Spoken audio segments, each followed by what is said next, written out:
प्यारे साथियों, स्वागत है आप सभी लोग का। आज का जो आप लोग क्लास है वह आप लोग के केमिस्ट्री का चैप्टर 3 यानी विद्युत रसायन इलेक्ट्रोकेमिस्ट्री का आप लोग का यह क्लास होने वाला है। और यह आप लोग का फर्स्ट क्लास है। इसमें हम लोग बहुत ही इंपॉर्टेंट हम लोग आज कंसेप्ट और यहाँ से बहुत इंपॉर्टेंट आप लोग को नोट्स भी कराने वाले हैं। तो आप लोग जो नोट्स वाला कॉपी बना रहे हैं उस पर आप लोग निकाल लीजिए और उस पर आप लोग जो जो आज इस क्लास में आप लोग को बताएंगे समझाएंगे, आप लोगों को उन सारे कंसेप्ट को जो आप लोग को नोट्स करवाएंगे, आप लोग को अपने नोट्स वाला कॉपी में इसको अच्छे से नोट्स कर लेना है ताकि आप लोगों को रिवीजन करने में बहुत ज़्यादा आसानी हो। कोई दिक्कत कोई परेशानी आप लोगों को नहीं होना चाहिए। तो यहाँ से हम लोग अपने आज के इस क्लास को स्टार्ट करते हैं। तब तक के लिए आप लोग यहाँ से क्लास को फटाफट लाइक कर दीजिए और अपने दोस्तों के पास शेयर कर दीजिए। और आप लोग यहाँ से जो जो चीज़ बताते रहेंगे आप लोगों को कमेंट बॉक्स में बताते रहना है कि ये सर समझ में आया या नहीं। यहाँ पर चलिएगा, सबसे पहला हम लोग पढ़ रहे हैं चैप्टर, जो है चैप्टर का नाम है इलेक्ट्रोकेमिस्ट्री यानी विद्युत रसायन। ठीक है ना, क्या है विद्युत रसायन। ये देखिए नामे में है क्या, विद्युत रसायन यानी विद्युत धारा उत्पन्न करना है। रसायन मतलब रासायनिक अभिक्रिया द्वारा। यानी इसमें दो केस होगा कि हम लोग विद्युत द्वारा रासायनिक अभिक्रिया करवाएंगे, हाँ नहीं तो रासायनिक अभिक्रिया द्वारा विद्युत धारा का निर्माण करेंगे। देखिए जो चैप्टर है ना उसका नाम ही रखा गया है विद्युत रसायन। विद्युत मतलब विद्युत धारा उत्पन्न करना है, रसायन मतलब कि रासायनिक अभिक्रिया के द्वारा, और इन्हीं दोनों में आपस में क्या करना है, रिलेशन पूरा है। ठीक है ना, जैसे हम लोग विद्युत धारा के द्वारा रासायनिक अभिक्रिया करवाएंगे। ठीक है ना, फर्स्ट केस हो गया। दूसरा का केस हो गया कि विद्युत धारा से रासायनिक अभिक्रिया कराया जाएगा। हाँ, दूसरा का केस यह होगा कि रासायनिक अभिक्रिया से विद्युत धारा का निर्माण होगा। तो ये दो गो आप लोग का लॉजिक इसमें काम करने वाला है जो कि हम लोग यहाँ से समझने वाले हैं। देखिएगा, सबसे पहले आप लोग को इंट्रोडक्शन देखना है, मतलब आप लोग को परिचय कि जो आप लोग का विद्युत रसायन होता है वह हम लोग का आखिर क्या होता है। ठीक है ना, विद्युत रसायन क्या होता है। परिभाषा देखिए क्या लिखा है कि विद्युत रसायन जो होता है वह रसायन विज्ञान की वह शाखा है जिसमें रासायनिक अभिक्रियाओं द्वारा, ठीक है ना, रासायनिक अभिक्रियाओं द्वारा विद्युत ऊर्जा, ठीक है ना, रासायनिक अभिक्रिया द्वारा क्या होगा, विद्युत ऊर्जा का निर्माण होगा। हाँ नहीं तो विद्युत ऊर्जा के प्रभाव से रासायनिक ऊर्जा को प्राप्त करने का हम लोग क्या करेंगे, इसमें अध्ययन करेंगे। तो आप लोग को बोलिए दिए कि मेरे प्यारे बच्चों यह ऐसा चैप्टर है ना जिसमें हम लोग रासायनिक अभिक्रिया से क्या करेंगे कि विद्युत ऊर्जा का निर्माण करेंगे। हाँ नहीं तो मेरे प्यारे साथियों विद्युत धारा से रासायनिक ऊर्जा को क्या करेंगे, प्राप्त करेंगे। और यही आप लोग कंप्लीट चैप्टर में हम लोगों को यही पढ़ना है और इसीलिए इसका नाम रखा गया है विद्युत रसायन। तो आप लोग के एग्जाम में पूछ सकते हैं कि विद्युत रसायन किसे कहते हैं। तो आप लोगों को लिखना होगा कि विद्युत रसायन रासायनिक विज्ञान की वह शाखा है जिसके अंतर्गत रासायनिक अभिक्रिया द्वारा विद्युत ऊर्जा या विद्युत ऊर्जा के प्रभाव से रासायनिक ऊर्जा को प्राप्त करेंगे। तो यह हम लोग कहलाता है विद्युत रसायन। यह आप लोग का हो गया। अब अगला पॉइंट आता है, देखिएगा क्या कि विद्युत अपघटनी चालक या विद्युत अपघटनी चालक क्या होता है। तो इसमें आप लोग को बहुत सारे चीजों को पढ़ना है, उसके बाद हम लोग समझेंगे कि विद्युत अपघटनी चालक क्या होता है। सबसे पहले पढ़ लेते हैं मेरे प्यारे बच्चों की चालक क्या होता है। तो वे पदार्थ जिनसे होकर विद्युत धारा प्रवाहित होता है उसे चालक यानी कंडक्टर या विद्युत चालक हम लोग कहते हैं। यानी ऐसा पदार्थ जिससे एक छोर से दूसरे छोर तक विद्युत धारा आसानी से पहुंच जाए उसे हम लोग चालक कहते हैं या विद्युत चालक कहते हैं। जैसे आप लोग एग्जाम्पल में देख सकते हैं कॉपर, एजी, एल्युमिनियम, सॉरी यहाँ एसेंटीन हो जाएगा, सिल्वर हो जाएगा आदि, इन्हें हम लोग क्या कहते हैं प्यारे बच्चों, धात्विक चालक कहते हैं। जैसे आप लोग को हम चैप्टर 1 पढ़ाए थे आप लोग का ठोस अवस्था, तो उसमें आप लोग को लिखवाए थे कि धात्विक चालक क्या होता है, लोहा, तांबा, टीना, एल्युमिनियम, तांबा, ये सब जो होता है धात्विक चालक होते हैं। तो वही कॉपर, सिल्वर, एल्युमिनियम, टिन को क्या कहते हैं, धात्विक चालक हम लोग कहते हैं। तो चालक किसे कहते हैं ये आप लोग समझ गए। अब यहां से मेरे प्यारे बच्चों अगला डिफिनेशन आता है अचालक। अचालक का मतलब होता है कुचालक। कुचालक मतलब है कि ऐसा पदार्थ जिनसे विद्युत धारा प्रवाह नहीं होता है उसे हम लोग कुचालक कहते हैं। तो यहाँ लिखा है कि जो पदार्थ अपने से होकर विद्युत धारा प्रवाह नहीं होने देता है उसे हम लोग अचालक या विद्युत रोधी यानी इंसुलेटर हम लोग कहते हैं। यानी ऐसा पदार्थ जिनसे होकर विद्युत धारा नहीं प्रवाह होगा उसे हम लोग इंसुलेटर कहते हैं। अब इंसुलेटर का आप लोग यहाँ पर एग्जाम्पल देख सकते हैं, यहाँ पर आप लोगों का एग्जाम्पल लिखा हुआ है। जैसे आप लोगों का कांच हो जाएगा, प्लास्टिक हो जाएगा, रेजिन हो जाएगा, लकड़ी हो जाएगा, रबड़ हो जाएगा, कागज हो जाएगा, ये इतने जो आप लोग पदार्थ देख रहे हैं ये क्या है, कुचालक है। ठीक है ना, क्या है, कुचालक है। यहाँ पर कुछ आप लोगों को नोट पॉइंट है, आप लोग इसको एक बार नोट कर लीजिएगा। ठीक है ना, यहाँ पर एगो बहुत ही इंपॉर्टेंट पॉइंट आप लोग के लिखा गया है कि सभी अधातुएं, ठीक है ना, सभी अधातुएं जो होती हैं वह अचालक पदार्थों के सामान्य उदाहरण है। मतलब जितना भी अचालक पदार्थ आप लोग नाम सुनेंगे ना, मतलब सब आप लोग का अचालक ही है। लेकिन कोनो कोनो पदार्थ ऐसा होता है, ठीक है ना, कोनो कोनो पदार्थ ऐसा होता है प्यारे बच्चों, ठीक है, कोनो कोनो पदार्थ आप लोग ऐसा देखेंगे कि जो मेरे प्यारे साथियों अचालक तो है लेकिन वह अपवाद के केस में होता है। ठीक है ना, क्या होता है, अपवाद के केस में। तो मेरे प्यारे साथियों ग्रेफाइट जो होता है ना यह अचालक में ही आता है, लेकिन मेरे प्यारे बच्चों यह क्या है, हम लोग का चालक है। याद रखें ग्रेफाइट क्या है, ग्रेफाइट यह अपवाद में आता है और यह आप लोग का मेरे प्यारे बच्चों क्या है, चालक पदार्थ है। ग्रेफाइट याद रखिएगा धातु का चालक होता है, बाकी जितना आप लिखवाए हैं यह अचालक होता है। यहाँ पर आइएगा अर्धचालक क्या होता है, वे पदार्थ जो आंशिक रूप से विद्युत का चालन करते हैं उसे अर्धचालक कहते हैं। तो सिलिकॉन हो जाएगा और यहाँ पर आप लोग का जर्मेनियम हो जाएगा। तो मेरे प्यारे साथियों आप लोग को यहाँ याद रखना है, जैसे देखिएगा एक छोर से दूसरे छोर तक विद्युत धारा मान लीजिए कम जा रहा है, मतलब हम लोग एने से 10 एम्पियर भेज रहे हैं, हाँ दूसरा का छोर तक 2-3 एम्पियर ही पहुंच रहा है, तो कहेंगे कि भाई यह पूर्ण रूप से चालक नहीं है, यह आधवा लाइन जा रहा है, आधवा लाइन तो अभी नहीं कर रहा है, तो वैसे पदार्थ को बोलते हैं अर्धचालक। और आप लोग का एग्जाम्पल के तौर पे यहाँ पर सिलिकॉन और जर्मेनियम आप लोगों का हो जाएगा। ठीक है, सिलिकॉन और जर्मेनियम आप लोग का मुख्य एग्जाम्पल है। आप लोग याद रखिएगा यह आप लोग का जो होता है ना मुख्य उदाहरण है किसका, यह मेरे प्यारे बच्चों आप लोगों का अर्धचालक का मुख्य एग्जाम्पल है। यहाँ पर आइएगा देखिएगा चालकों का वर्गीकरण, ठीक है ना, क्या है, चालकों का मेरे प्यारे बच्चों वर्गीकरण। यानी आप लोगों को यहाँ पर देखिएगा चालक को जो है ना वो 2 प्रकार में बांटा गया है। ठीक है, चालक को मेरे प्यारे बच्चों 2 प्रकार में बांटा गया है, एगो इलेक्ट्रॉनिक चालक और एगो आप लोग का विद्युत अपघट्य चालक। 2 गो याद रखिएगा, चालक पदार्थों को 2 प्रकार में बांटा गया है। यानी एगो मेरे प्यारे बच्चों आप लोग का होता है इलेक्ट्रॉनिक चालक और एगो विद्युत अपघट्य चालक। कहेगा सर अब इन दोनों पदार्थों में चाहे इन 2 चालकों में क्या गुण है, आखिर चालक तो होता है लेकिन चालक को अब 2 भागों में बांट दिया गया, आखिर ये दोनों में क्या क्या डिफरेंस है। तो उसी डिफरेंस को यहाँ पर देखते हैं। देखिएगा सबसे फर्स्ट में लिखा गया है इलेक्ट्रॉनिक या धात्विक चालक। तो आप लोग यहाँ से नाम से ही पता चल गया होगा। देखिए इलेक्ट्रॉनिक चालक का मतलब होता है ना कि उसको आप लोग एक तरह से धात्विक चालक भी बोल सकते हैं, कोई दिक्कत नहीं है। यानी इलेक्ट्रॉनिक चालक में आप लोग लोहा, तांबा, एल्युमिनियम ये सब आ सकते हैं। तो कहेगा सर धात्विक में तो लोहा, तांबा, एल्युमिनियम ही होता है, लेकिन फिर ये दूसरा का विद्युत अपघट्य कौन आ गया। तो विद्युत अपघट्य बहुत ही आप लोग का मेन पॉइंट है, उसको समझेंगे, लेकिन अभी इलेक्ट्रॉनिक और धात्विक चालक में आप लोग समझना जरूरी है। देखिएगा इलेक्ट्रॉनिक या धात्विक चालक क्या होता है कि वे पदार्थ जिनसे होकर विद्युत धारा बिना किसी रासायनिक परिवर्तन के प्रवाहित होता है उसे इलेक्ट्रॉनिक या धात्विक चालक कहते हैं। यानी ऐसा पदार्थ जोना में विद्युत धारा एक छोर से दूसरा छोर तक, ठीक है ना, बिना कोनो केमिकल रिएक्शन के, समझ गए, बिना कोनो केमिकल रिएक्शन के एक छोर से दूसरा छोर तक चला जाता है, तो उसे हम लोग कहते हैं मेरे प्यारे बच्चों इलेक्ट्रॉनिक या धात्विक चालक कहते हैं। अब जैसे आप लोगों को यहाँ पर लिखा गया ग्रेफाइट जो होता है यह आप लोग का एगो कार्बन का क्या है, अपरूप है, देख रहे हैं ना, और यह एगो अधातु है। ठीक है ना, क्या है, यह मेरे प्यारे साथ ग्रेफाइट हम लोग का अधातु में आता है, लेकिन यह कार्बन का अपरूप है। लेकिन एग्जाम में पूछेगा कि ग्रेफाइट क्या है, अधातु है, चालक है, कुचालक है, तो आप लोग को चालक ही लगाना है, क्योंकि ससुरा ही अपवाद होता है। ग्रेफाइट याद रखिएगा इसको वर्गीकरण जब करते हैं ना तो हम लोग का अधातु में ही आता है, लेकिन यह धातु का क्या होता है, चालक होता है। तो ये जब पूछेगा ना ग्रेफाइट चालक है, कुचालक है कि अर्धचालक है, तो आप लोगों को चालक लगाना होगा।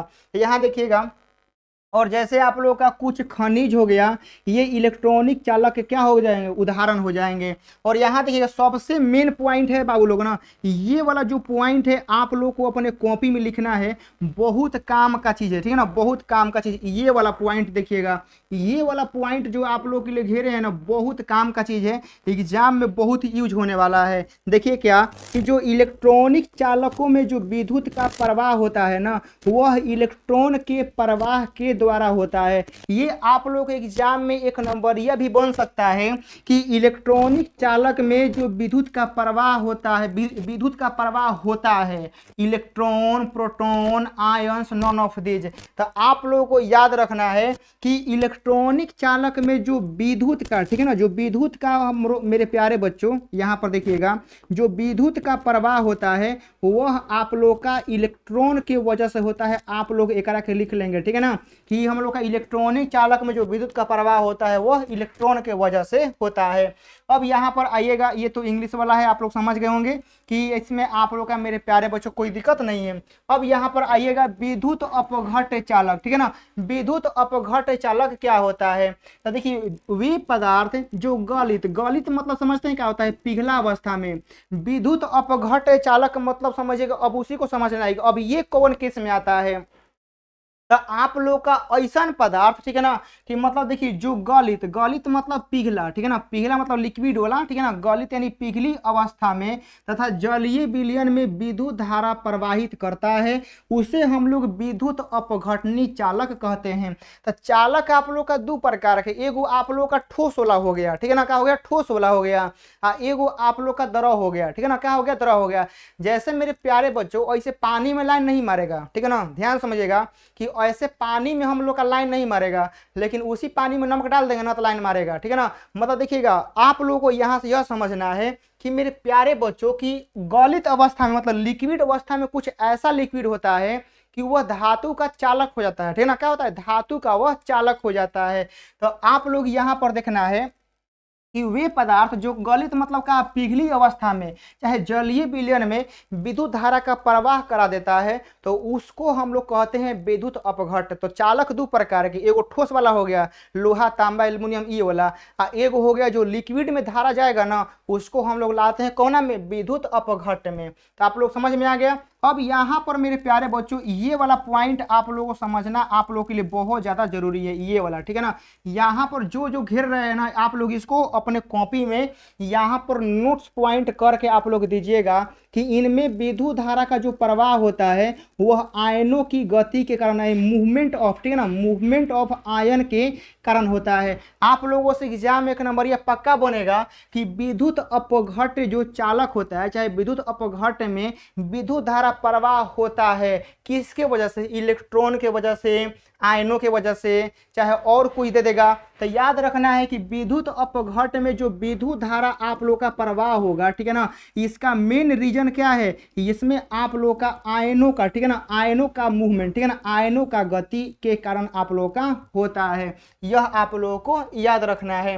अब अगला देखिए, ये जो है ना, एक बारे में काफ़ी ज़्यादा मतलब डीपली इंफॉर्मेशन है कि विद्युत अपघट्य क्या होता है। नाम पहला भी सुने हैं, तो लोहा, तांबा, चांदी तो आप लोग जिंदगी भर देखबे करते हैं, लेकिन लिक्विड वाला आप लोग बहुत कम देखते हैं, ठीक है ना। तो उसी को थोड़ा सा डिस्क्राइब करके यहाँ पर लाए हैं ताकि आप लोग समझ में आ जाएगा। देखिएगा सबसे फर्स्ट पॉइंट में, ठीक है ना, सबसे फर्स्ट पॉइंट में आप लोग यहाँ स्टार देख लिखिएगा कि ये पदार्थ आयनिक यौगिक होते हैं, इनमें विद्युत का प्रवाह आयनों द्वारा होता है। अभी बताए हैं कि इनमें जो विद्युत का प्रवाह होता है वह आयनों के द्वारा होता है, और इन पदार्थों को विद्युत धारा का, ठीक है ना, इन पदार्थों में विद्युत धारा का प्रवाह तब ही संभव होता है जबकि आयन गति करने के लिए स्वतंत्र हो। यानी विद्युत अपघट्य में विद्युत धारा प्रवाह तबे होगा जो आयन होगा ना वह स्थिर होगा तो नहीं काम करेगा, आयन में मूवमेंट होना चाहिए, समझ गए ना।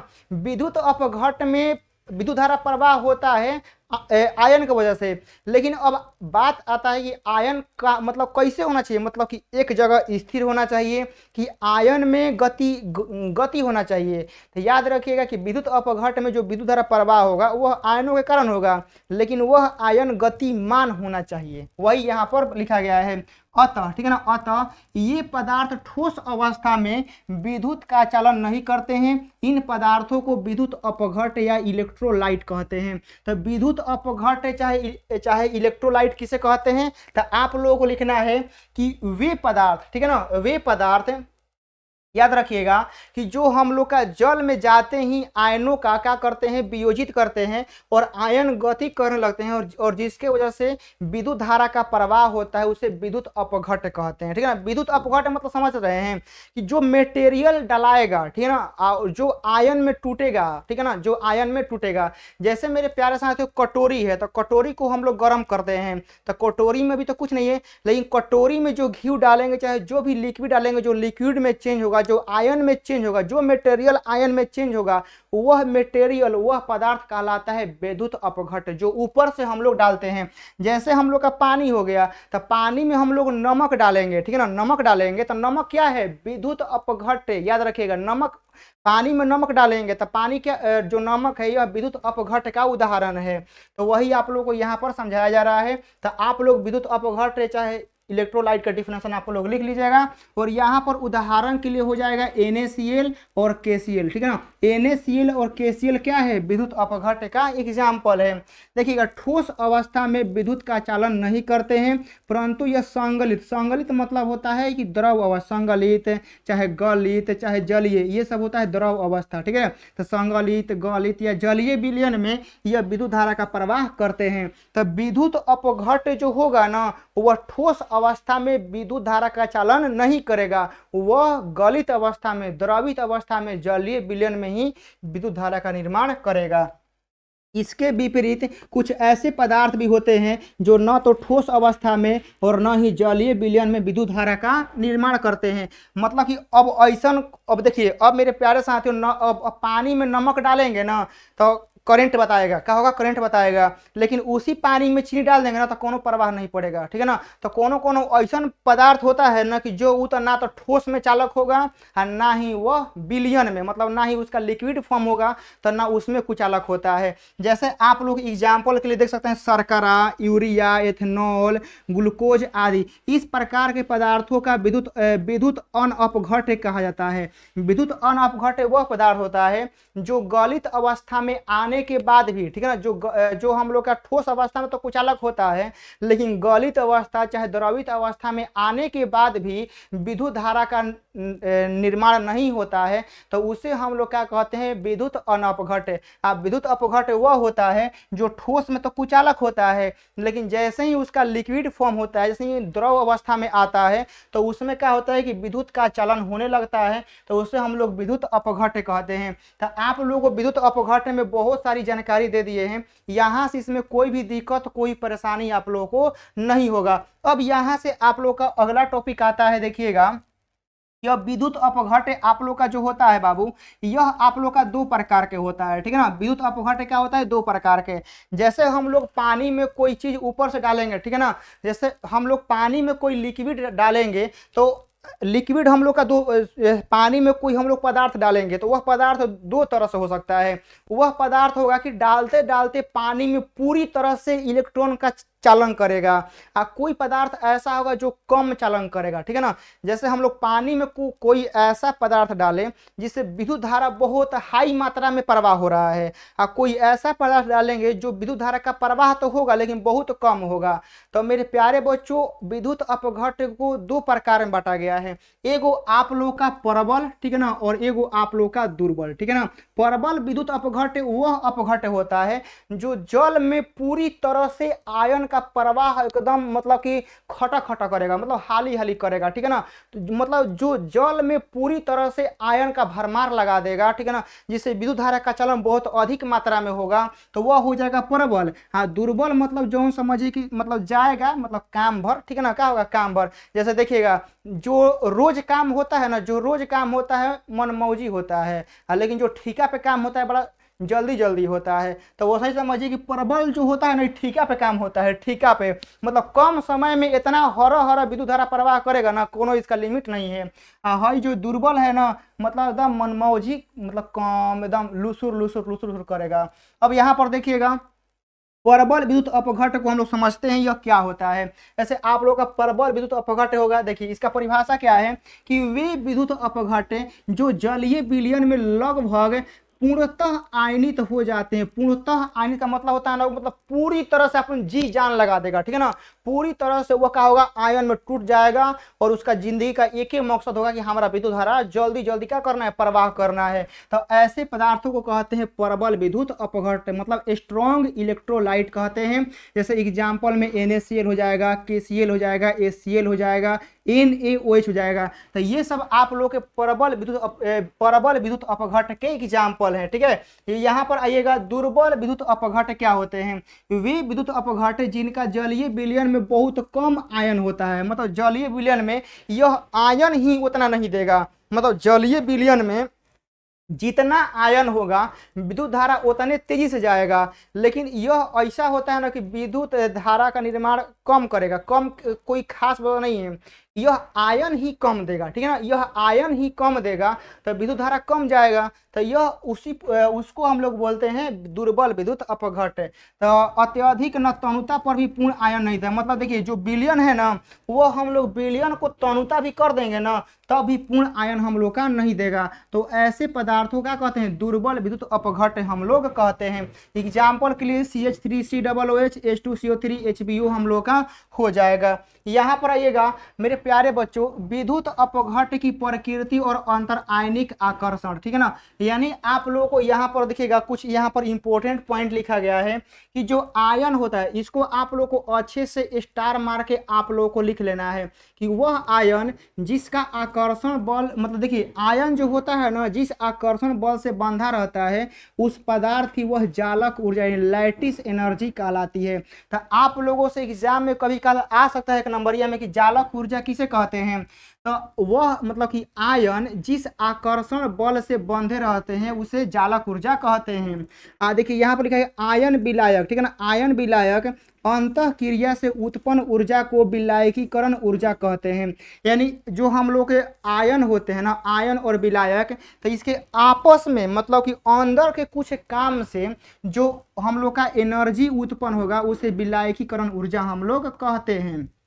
अब देखिएगा यदि जल विलायक हो तो जलयोजन ऊर्जा कहते हैं, ठीक है ना, यह हो गया, ठीक है ना। यदि जल विलायक हो तो जलयोजन ऊर्जा हम लोग कहेंगे।